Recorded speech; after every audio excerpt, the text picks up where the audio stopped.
நீ நான் காதல் சீரியல்ல அடுத்த வாரம் என்ன நடக்க போகுது அப்படிங்கிறத பார்க்கலாம். நம்ம முரளியும், சுந்தரியும் எவ்வளவோ பிளான் பண்ணி பார்த்தாங்க. ஆனா, அனு, ஆகாஷ் இவங்களோட நிச்சயதார்த்தத்த தடுக்க முடியல. ஸோ, நம்ம ராகாவும், அபியும் பிளான் பண்ண பிரகாரம் நிச்சயதார்த்தமும் நடந்து முடிஞ்சிடுது. அதே டைம்ல இங்க வந்து பார்த்தீங்கன்னா, நம்ம அஞ்சலிக்கு வந்து பார்த்தீங்கன்னா, குழந்தையே பொறக்கக்கூடாது அப்படின்னு சொல்லிட்டு, சுந்தரி பிளான் பண்ணி பால்ல வந்து பார்த்தீங்கன்னா, ஏதோ மருந்து கலந்து குடுத்துக்கிட்டே இருக்காங்க இல்லையா? ஆனா, அபி வந்து பார்த்தீங்கன்னா, ஒரு டைம் வந்து சுந்தரிக்கு வந்து ஏதோ ஒரு மருந்து குடுத்துருந்தாங்க.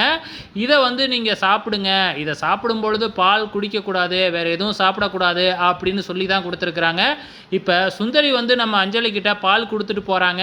ஆனா, அந்த பால யாருக்கும் தெரியாம கொண்டு போயிட்டு வந்து பார்த்தீங்கன்னா, செடியில ஊத்திர்றாங்க. இந்த விஷயம் தெரியாது இல்லையா சுந்தரிக்கு. ஸோ நம்ம குடுக்குற பால குடிச்சுக்கிட்டு இருக்காங்க அப்படின்னு தானே வந்து சுந்தரி நெனச்சுக்கிட்டு இருப்பாங்க.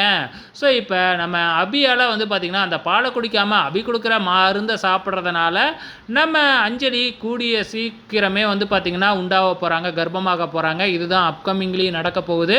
ஸோ ஆக மொத்தத்தில வந்து பார்த்தீங்கன்னா, நம்ம அபியால வந்து பார்த்தீங்கன்னா, சுந்தரிக்கும், முரளிக்கும் ஆப்பு தான் நடக்க போகுது. வெயிட் பண்ணி பாருங்க.